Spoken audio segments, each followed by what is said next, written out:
बिस्मिल्लाहिर्रहमानिर्रहीम। अस्सलाम वालेकुम डियर स्टूडेंट्स। होप सो आप लोग अल्लाह ताला के फजल करम से बिल्कुल ठीक ठाक और खुश हैं। तो मैमल्स वाले चैप्टर का थर्ड लेक्चर पढ़ेंगे। इसके अंदर हम डिस्कस करेंगे external structure and locomotion in mammals, जो कि मैमल्स के अंदर एवोल्यूशनरी प्रेशर इन मैमल्स के सब हेडिंग है। तो अल्लाह का नाम लेके इसको स्टार्ट करते हैं।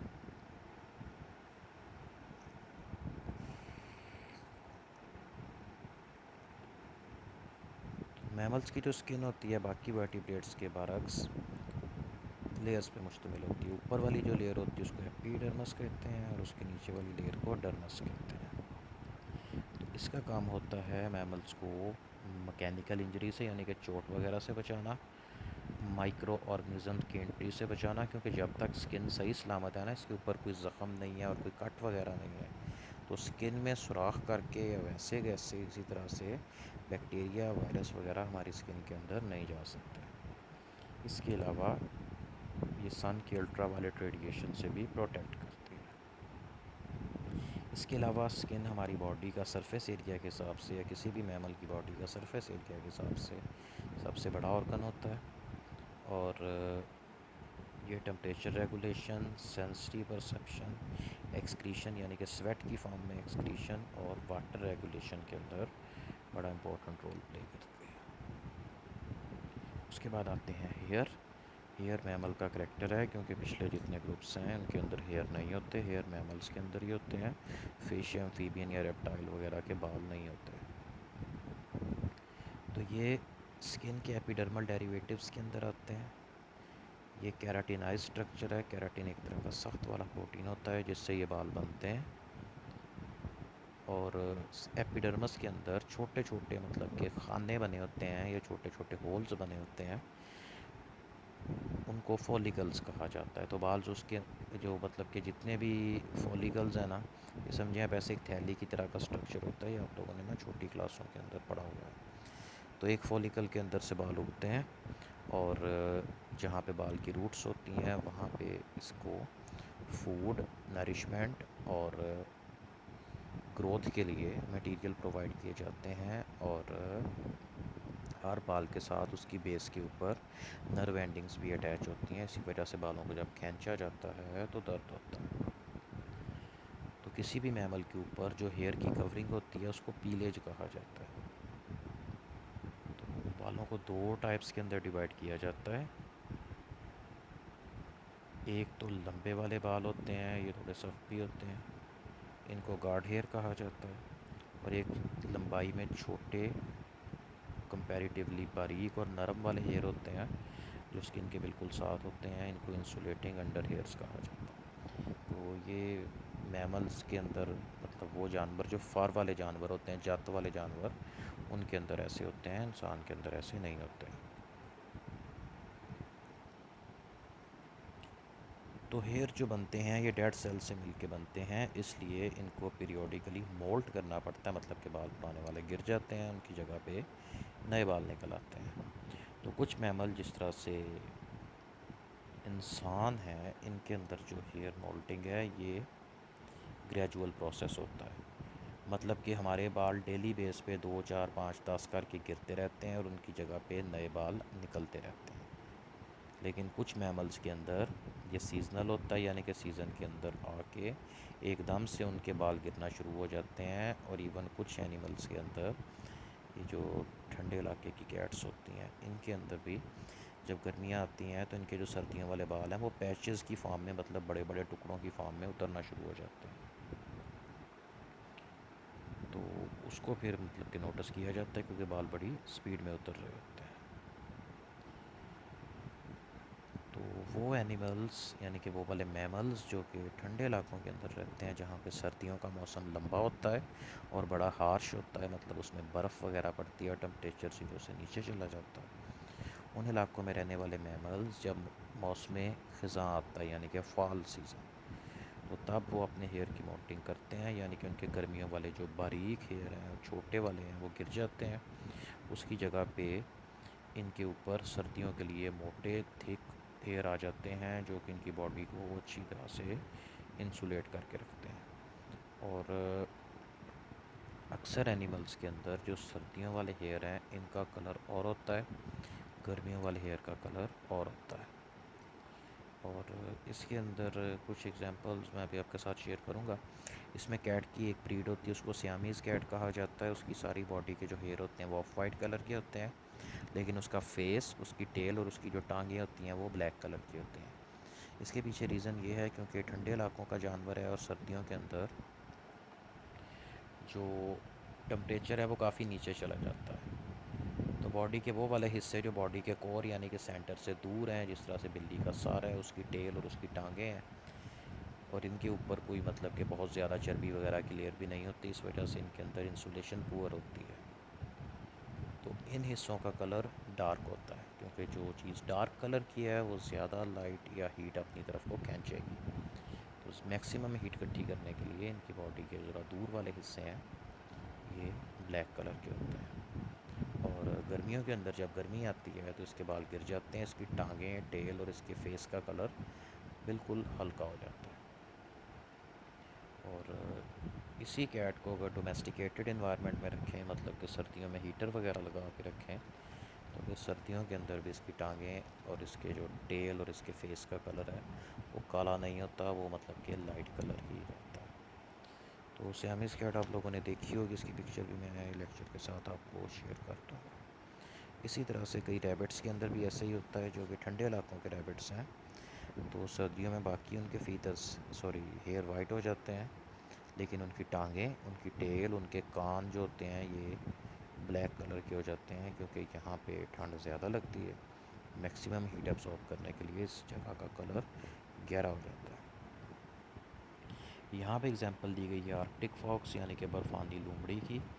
तो जब मौसम ख़ज़ां के अंदर जाकर इसके नए बाल निकलते हैं तो वाइट या क्रीम कलर के होते हैं, जिससे फॉक्स बर्फ़ानी इन्वायरमेंट के अंदर अपने आप को छुपा सकती है। उसके बाद जब सर्दियाँ ख़त्म हो जाती हैं और मौसम बहार आता है, उस वक्त इसके जो होते हैं हेयर सर्दियों वाले गिर जाते हैं, उनकी जगह पे छोटे वाले हेयर आते हैं जो कि येलो, ब्राउन, ग्रे कलर के होते हैं। ये आर्कटिक फॉक्स की एग्जांपल है, मिलर हार्ले की बुक वाली। तो इसके अंदर इसके गर्मियों वाले बाल नहीं दिखाए गए, मैं उसकी पिक्चर्स भी आपके साथ शेयर कर दूँगा। इसके अलावा जो हेयर होते हैं ये सेंस ऑफ टच के लिए भी इम्पोर्टेंट होते हैं। हेयर को मैकेनिकली डिस्प्लेस किया जाए, यानी कि बालों को उनकी जगह से हिलाया जाए, तो उसकी वजह से बालों की जड़ों में मौजूद जो नर्व सेल्स हैं वो स्टिमुलेट हो जाते हैं, और वहाँ से फिर नर्वस सिस्टम यानी कि ब्रेन, स्पाइनल कॉर्ड तक सिग्नल चला जाता है। कुछ एनिमल्स के अंदर जो गार्ड हेयर होते हैं ये बिल्कुल सख्त वाले हेयर के अंदर मॉडिफाइड होते हैं, इनको विब्रेसी कहा जाता है। तो विब्रेसी जो होते हैं ये जानवरों की लेग्स के ऊपर, उनके नाक पे, मुंह के इर्द गिर्द और कई मैमल के आइज़ के ऊपर, मतलब जिस तरह आई लैशेज़ होते हैं इस तरह से पाए जाते हैं। तो ये इसलिए इम्पोर्टेंट होते हैं कि इनकी रूट्स के अंदर बहुत ज़्यादा सेंसिटिव किस्म के नर्व एंडिंग्स पाए जाते हैं, जो कि ये बाल थोड़े से ही हिलें तो एक्टिवेट हो जाते हैं और जानवर को मतलब कि किसी इम्पोर्टेंट फिनोमिना के बारे में बताते हैं। इसकी एग्जांपल आप ये समझें कि ये जो शेर, चीते, बिल्लियाँ, कुत्ते वगैरह होते हैं, इनके मुंह पे मूंछें होती हैं दोनों साइड पे, तो वो इनको शिकार करने में मदद देती हैं। एक बिल्ली ने जब शिकार करना है तो इसकी मूंछें पहले पीछे को होती हैं, जब इसने अपने मुंह में कोई परिंदा या माउस वगैरह पकड़ लिया तो इसकी मूंछें आगे को टर्न हो के उस जानवर की बॉडी के साथ लग जाती हैं। अब यहाँ पे जो इसका प्रे है यानी कि शिकार, वो कई जानवर ऐसे होते हैं कि वो इस तरह के मौके पे मरने की एक्टिंग करते हैं, मतलब अपना सांस रोक लेते हैं। तो प्रेडेटर को ताकि ये लगे कि जानवर मर गया है, वो जैसे उसको ज़मीन पर रख के हिला जुला के देखना शुरू करता है, उतनी देर में वो दौड़ जाते हैं। तो इस चीज़ से बचने के लिए, यानी कि धोखा ना खाएं और उसको ना छोड़ें, इनकी जो मूंछें होती हैं वो शिकार की बॉडी के साथ टच होना शुरू हो जाती हैं। सांस चाहे ये रोक लें, लेकिन अपने दिल की धड़कन को नहीं रोक सकते, उसकी हार्ट बीट ही अपनी मूंछों के थ्रू डिटेक्ट कर लेते हैं। और इनको पता होता है कि जानवर अभी ज़िंदा है या मर गया, और शिकार के दौरान भी वो उसको तब तक नहीं छोड़ते जब तक उसकी हार्ट बीट बंद ना हो जाए। खैर, हेयर शाफ्ट, ये हेयर का जो हिस्सा मतलब कि बॉडी स्किन से बाहर नज़र आता है उसको हेयर शाफ्ट कहा जाता है। जो स्किन के नीचे दबा होता है उसको हेयर की रूट्स कहा जाता है। तो हेयर एक तरह से इंसुलेशन का काम करते हैं। इंसानों के अंदर तो ये काम इतना ज़्यादा डेवलप नहीं है, क्योंकि इंसान अपनी बॉडी को दूसरे तरीक़ों से आर्टिफिशली मतलब कि जैकेट पहन के रज़ाई में बैठ के हीटर लगा के इंसुलेट कर लेते हैं। वैसे ये होता है कि जो हेयर है इनकी बेस के ऊपर एक ख़ास किस्म के छोटे छोटे मसल्स होते हैं, इनको रेक्टर पिली मसल्स कहा जाता है। तो इनका काम ये होता है कि जब ये मसल कंट्रैक्ट होते हैं तो बाल ऊपर को सीधे खड़े हो जाते हैं, जिसको गूस बम्प या रोंगटे खड़े हो जाना। सर्दियों में ठंडे पानी से नहा के बंदा आता है तब ये बाल ऊपर को खड़े हो जाते हैं, टांगों के, बाजुओं के, हाथों पाँव के। इसके पीछे इस लॉजिक ये है कि जब ये सारे हेयर साथ साथ होते हैं और ये ऊपर को सीधे हो जाते हैं, इनके दरमियान में हवा की एक लेयर ट्रैप हो जाती है। तो जो हवा है चूँकि ये हीट वगैरह के लिए इंसुलेटर का काम करती है, इसलिए गर्म हवा की एक लेयर जो स्किन के साथ साथ है वो बॉडी की हीट को इन्वायरमेंट के अंदर डेसिपेट नहीं होने देती। तो सर्दियों में मतलब कि आपने देखा होगा कई एनिमल्स के अंदर, मैमल्स के अंदर, कि उनके बाल ऐसे सर्दियों में ऊपर को खड़े हो जाते हैं, वो ज़रा फूल के बैठे होते हैं। और मैमल्स के जो पीछे वाले ग्रुप्स हैं यानी कि बर्ड्स भी सर्दियों में ऐसे ही करते हैं, अपने फीदर्स ऊपर को खड़े कर लेते हैं सारे, जिससे उनके दरमियान में एयर ट्रैप हो जाती है और इनकी बॉडी गर्म रहती है। तो ये जो इरेक्टर पिली मसल्स हैं इसको हम अपने सोच से कंट्रोल नहीं कर सकते, क्योंकि ये हमारे ऑटोनॉमिक नर्वस सिस्टम से कंट्रोल होते हैं। तो ये ऑटोनॉमिक नर्वस सिस्टम ही एक मैमल का, ये एक इंसान के अंदर फ़ाइट या फ़्लाइट रिस्पॉन्स को भी कंट्रोल करता है। यानी कि वो वाली कंडीशन जब उसको किसी ख़तरे या इमरजेंसी का सामना करना पड़ता है, बॉडी के अंदर बहुत सारे फ़िज़िकल फिज़ियोलॉजिकल चेंजेस आते हैं, और या तो जानवर लड़ने के लिए तैयार हो जाता है या ख़तरे से बच के भागने के लिए, अपनी जान बचाने के लिए रेडी हो जाता है। तो इस तरह की कंडीशन के अंदर भी जो जानवर हैं इनकी टेल पे, इनकी नेक पे, इनके सर पे, इनकी कमर पे जो बाल होते हैं ये सीधे खड़े हो जाते हैं। ये आपने अगर मतलब कि कैट्स वगैरह को, या ये जो लायंस होते हैं, बब्बर शेर वगैरह, ये आपस में जब लड़ रहे होते हैं उस वक्त इनके सारे बाल ऐसे ऊपर को खड़े हो जाते हैं। उससे ये होता है कि एक तो दूसरे एनिमल को इनका साइज़ बड़ा लगता है और एनिमल देखने में ज़्यादा स्ट्रॉन्ग लगता है। तो इंसानों के अंदर ऐसे नहीं होता।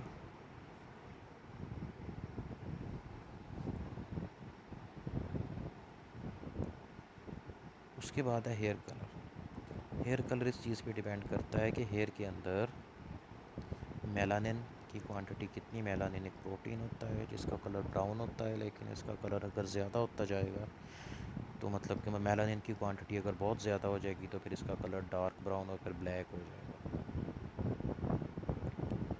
तो बालों में मेलानिन कितना है इसकी बेस पे बालों का कलर बनता है। दूसरा कि बाल के अंदर मतलब जो हेयर शाफ्ट है उसके अंदर एयर कितनी है।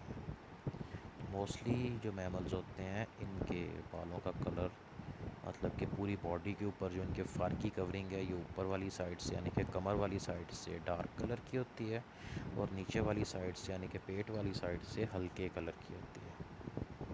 तो इसका फ़ायदा ये होता है कि अक्सर कंडीशंस के अंदर ये अपने आप को अपने इन्वायरमेंट के अंदर छुपा लेते हैं।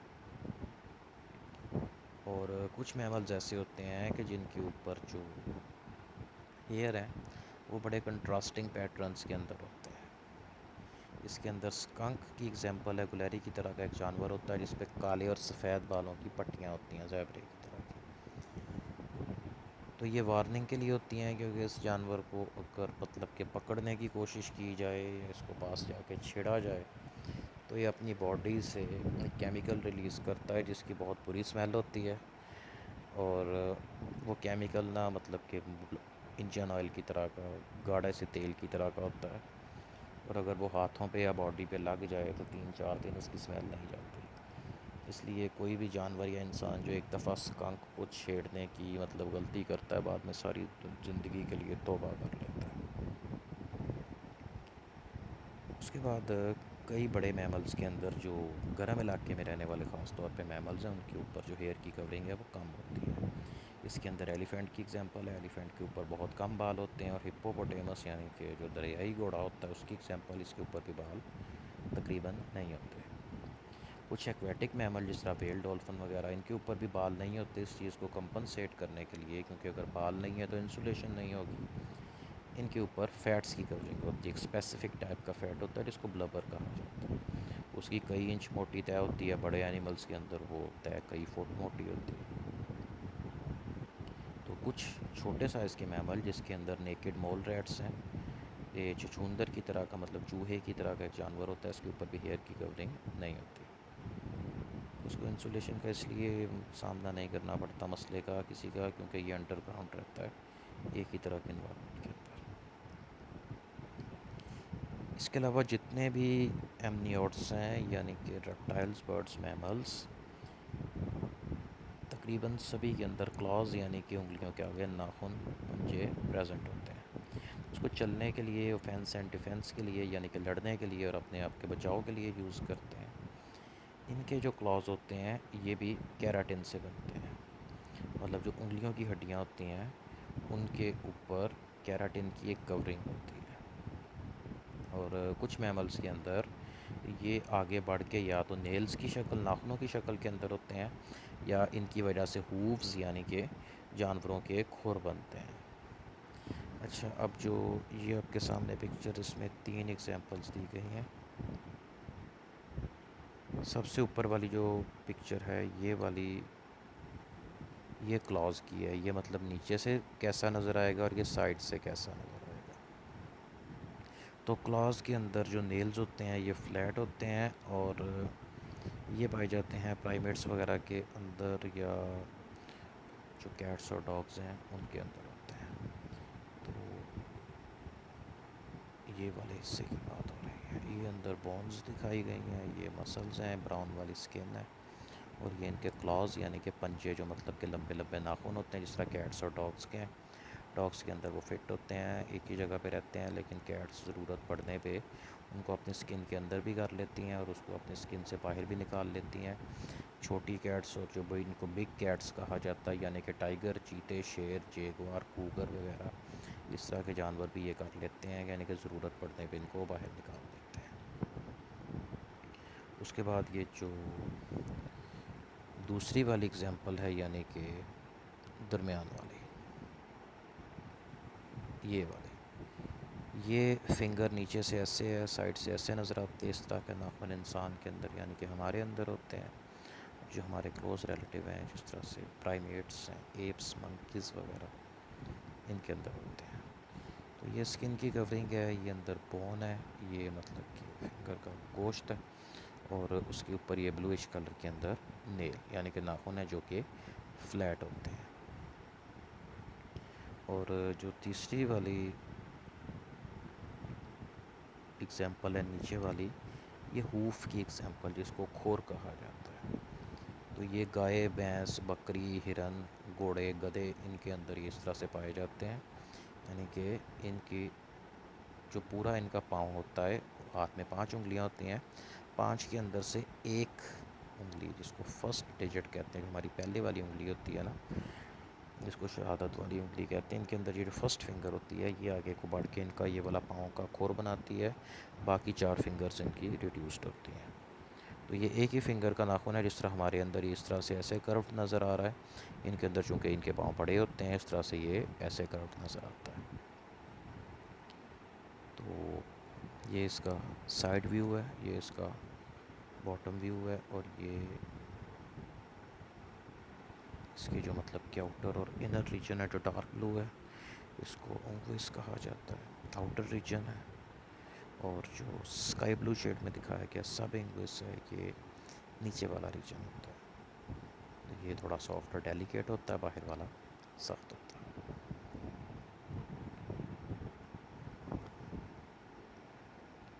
उसके बाद आते हैं स्किन के ग्लैंड्स। तो ग्लैंड्स भी एपिडर्मस से बनने वाले डेरिवेटिव्स हैं, यानी कि एपिडर्मल डेरिवेटिव्स ऑफ स्किन। तो अगर आपको मतलब क्वेश्चन आए ना कि व्हाट आर राइट और not on epidermal derivatives in mammals, तो उसके अंदर ये आपने हेयर, नेल्स, हूव्स, क्लॉज और जो ग्लैंड्स वगैरह हैं यही लिखने हैं। तो ग्लैंड्स स्किन की एपिडर्मस से बनते हैं। मैमल्स के अंदर जो ग्लैंड्स पाए जाते हैं, पहले इसमें आते हैं सिबेशियस ग्लैंड, या इनको ऑयल ग्लैंड कहा जाता है।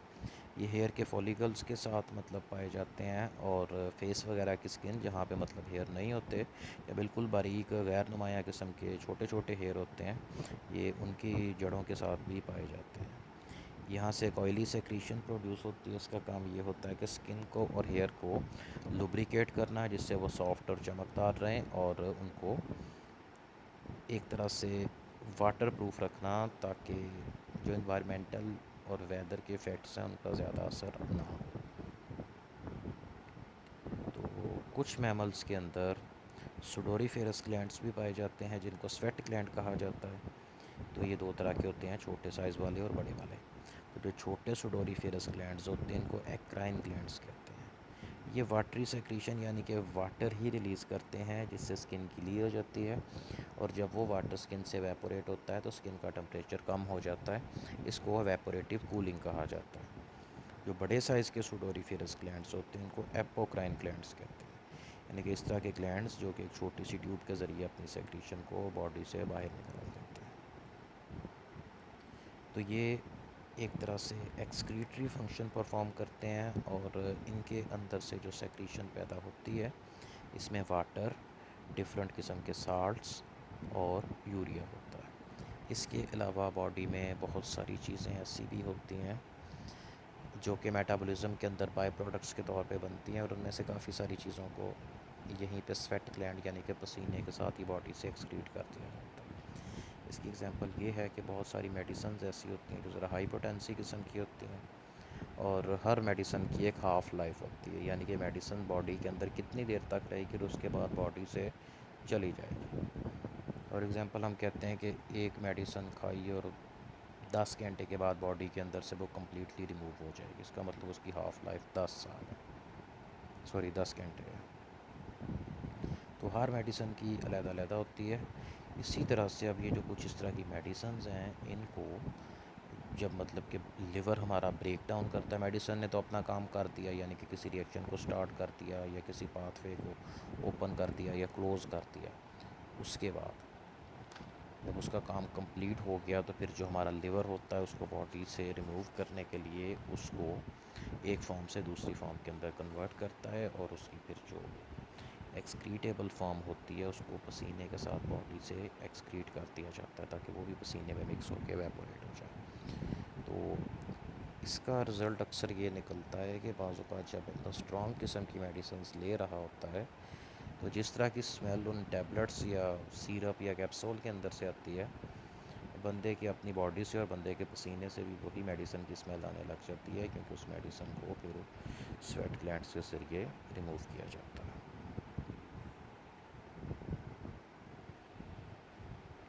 नेक्स्ट आते हैं सेंट ग्लैंड या मस्क ग्लैंड। तो सेंट ग्लैंड को इस तरह के केमिकल्स पैदा करते हैं जिनकी एक स्पेसिफिक स्मेल होती है, और कुछ एनिमल्स के अंदर ये स्मेल इंतहाई ज़्यादा तेज़ होती है, और जो केमिकल प्रोड्यूस होता है उसको मस्क यानी कि मुश्क या कस्तूरी कहा जाता है। तो ये ग्लैंड्स पाए जाते हैं फेस पे, पाँव पे, एनस के आसपास, मतलब डिफरेंट मैमल्स में इनकी लोकेशन और इनकी तादाद अलग-अलग होती है। तो ये ग्लैंड्स फेरोमोन्स रिलीज़ करते हैं जो कि डिफरेंट फंक्शंस परफॉर्म करते हैं। फेरोमोन्स आपने इंसेक्ट्स के अंदर पढ़े थे, वैसे फंक्शंस ये मैमल्स के अंदर भी परफॉर्म करते हैं, जो कि डिफेंस है, स्पीशीज़ रिकॉग्निशन है, सेक्स रिकॉग्निशन और टेरिटोरियल बिहेवियर है। तो इसके अंदर से जो एक्चुअल मस्क है, जिसको डियर मस्क कहा जाता है, वो मेल डियर प्रोड्यूस करते हैं, और वो फीमेल्स को अट्रैक्ट करने के लिए होती है। और ये जो मस्क है ये सिर्फ मेल डियर ही प्रोड्यूस नहीं करते, कई तरह के जो एनिमल्स होते हैं वो मस्क प्रोड्यूस करते हैं, जिसके अंदर टर्टल्स भी आते हैं, ऑक्स यानी कि बैल भी आते हैं, और कैट की तरह के कई एनिमल्स आते हैं। इसी तरह से मस्क की तरह का ही एक और प्रोडक्ट होता है, उसको कैस्टोरियम कहा जाता है, और एक और कंपाउंड है जिसको सिविटॉन कहा जाता है। तो सिविटॉन एक बिल्ली की तरह का लंबा सा एनिमल होता है, उसको सिविट कहते हैं। अफ्रीकन और इंडियन रीजन के अंदर पाया जाता है। उसके एनस के पास सिविट ग्लैंड्स होते हैं, उनके अंदर बनता है। मतलब एक वैक्सी सब्सटेंस है जो कि चिपचिपा होता है, लेकिन इसकी बहुत तेज़ स्मेल होती है और इसको फिर फर्दर परफ्यूम्स वगैरह के अंदर यूज़ किया जाता है। तो डियर मस्क है जो, यानी कि कस्तूरी वाला हिरन, इसकी मस्क और मॉस्कस मॉस्कीफेरस, ये वाला डियर आपने प्रैक्टिकल में भी बनाया हुआ है, इसके ऊपर नोट भी लिखा हुआ है। और ये आपके सामने प्रेजेंटेशन भी इसकी हुई थी। इसी तरह से जो सिवेट है, इसकी भी प्रेजेंटेशन हुई थी और आपने मस्क और सिवेट के सैंपल्स चेक भी किए हुए हैं। उसके बाद आते हैं, हाँ एक और चीज़, ये सेंट ग्लैंड्स इंसानों के अंदर भी होते हैं और इसकी वजह से हर इंसान की बॉडी से एक स्पेसिफिक किस्म का मतलब सेंट प्रोड्यूस होता है। लेकिन हम उसको स्पीशीज़ रिकग्निशन के लिए यूज़ नहीं करते, क्योंकि मैमल्स के अंदर जो इंसान है, इनका ब्रेन बहुत ज़्यादा डेवलप होता है। ये शक्ल से देख के पहचान लेते हैं कि ये दूसरा हमारी ही स्पीशीज़ से बिलोंग करता है। लेकिन कई एनिमल्स के अंदर, ख़ास तौर पे डॉग्स के अंदर, जब मतलब कि डॉग किसी दूसरे डॉग को देखते हैं तो उसको पास जाके सूंघना शुरू कर देते हैं। गाय वैसे भी ये काम करती हैं, कैट्स भी ये काम करती हैं। इससे इनको पता चल जाता है कि मतलब जो दूसरा एनिमल है ये कौन है, मतलब कि एक तरह से उसको आइडेंटिफाई करने के लिए सूंघते हैं।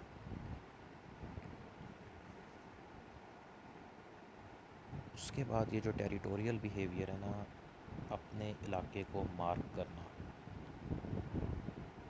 ये आगे डिटेल से आएगा। इसमें से कई मैमल्स के अंदर टेरिटोरियल बिहेवियर पाया जाता है, यानी कि एक इलाके पे कब्ज़ा करने के लिए वो जगह जगह पे या तो यूरिनेट करते हैं या अपनी बॉडी से, मतलब कि इस तरह की जो अपनी बॉडी को रगड़ते हैं चीज़ों के साथ, जिससे उनकी बॉडी में से निकलने वाली जो स्मेल है उन चीज़ों के साथ लग जाती है, वहाँ से आने लग जाती है, ताकि कोई दूसरा मेल उस इलाके के अंदर आए तो उसको पता चल जाए कि यहाँ पे पहले से कोई मेल मौजूद है। यही वजह है कि कैट्स और डॉग्स, इनको जब किसी नई जगह पे, मतलब किसी के घर के इवन के नए रूम में लेके जाया जाए, ये पहले चारों तरफ फिरते हैं और उसको सूंघते हैं, ताकि अगर यहाँ पे किसी दूसरे एनिमल की प्रेजेंस है तो इनको पता चल जाए। लेकिन इंसान नहीं, इंसान अपनी आँखों को यूज़ करते हैं इस काम के लिए। यही वजह है कि इंसानों के अंदर सेंस ऑफ स्मेल इतनी ज़्यादा डेवलप नहीं होती, लेकिन इंसानों के अंदर अच्छी सेंस ऑफ स्मेल के जीन्स मौजूद होते हैं। कुछ लोगों के अंदर ये बहुत ज़्यादा डेवलप होती है, कुछ में नहीं होती, मतलब लाखों में से चंद एक में। नेक्स्ट आते हैं मेमरी ग्लैंड्स। तो सिर्फ फीमेल मैमल्स के अंदर ये फंक्शनल होते हैं और मेल्स के अंदर ये नॉन फंक्शनल होते हैं। मेमरी ग्लैंड्स मिल्क प्रोड्यूस करते हैं। मिल्क के अंदर वाटर, कार्बोहाइड्रेट्स, जिसके अंदर एक शुगर जिसको लैक्टोज कहते हैं, मिल्क शुगर, वो काफ़ी क्वांटिटी में पाई जाती है। फैट्स होते हैं, प्रोटीन्स होती हैं, मिनरल्स और एंटीबॉडीज़ होती हैं, यानी कि हर वो चीज़ इसमें मौजूद होती है कुदरती तौर पे जो कि बच्चे की ग्रोथ और डेवलपमेंट के लिए लाजमी होती है। तो मेमरी ग्लैंड्स के बारे में ये कहा जाता है कि mammary glands modified sweat glands हैं, यानी कि ये भी एपोक्राइन ग्लैंड है और स्वेट ग्लैंड की ही एक मॉडिफाइड शक्ल है। और इसके आसपास सब्सटेंशियल क्वांटिटी के अंदर फ़ैट डिपॉजिट्स पाए जाते हैं, यानी कि चारों तरफ इनके फ़ैट्स होते हैं, चिकनाई और एडिपोज टिश्यू, और उनके दरमियान में जगह जगह पे मेमरी ग्लैंड्स होते हैं।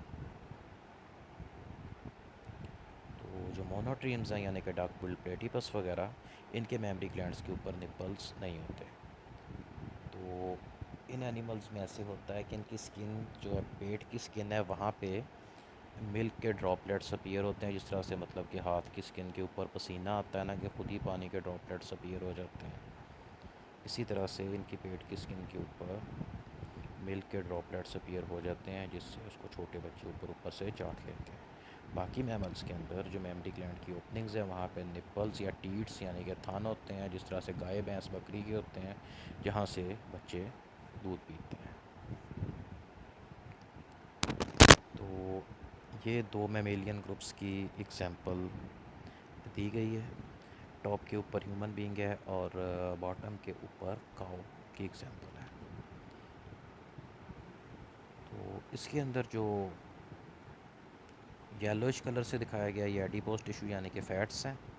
तो मोस्टली ये स्ट्रक्चर जितना भी आपको नज़र आ रहा है इसका मोस्टली हिस्सा फ़ैट्स से मिलके बनता है। तो फ़ैट्स के अंदर ये जो थोड़ा स्काई ब्लू कलर से दिखाए गए हैं ये मेमरी ग्लैंड्स होते हैं। हर मेमरी ग्लैंड के अंदर से एक बारीक सी जो ट्यूब होती है वो मतलब मिल्क को लेके बाहर तक आती है, जो जिनको मिल्क डक्ट्स कहा जाता है, और ये टॉप रीजन यानी कि निप्पल के अंदर ओपन होते हैं। इसी तरह से काऊ के अंदर है, ये इसके मेमरी ग्लैंड्स हैं, और उसके बाद ये इसके मिल्क डक्ट्स हैं जो कि यहाँ से बाहर आते हैं। तो इंडिविजुअल मेमरी ग्लैंड्स हैं। इसके जो फंक्शनल यूनिट्स हैं इनको एल्वियोलाई कहा जाता है। वो अभी हम सारा डिस्कस कर लेते हैं स्ट्रक्चर पे।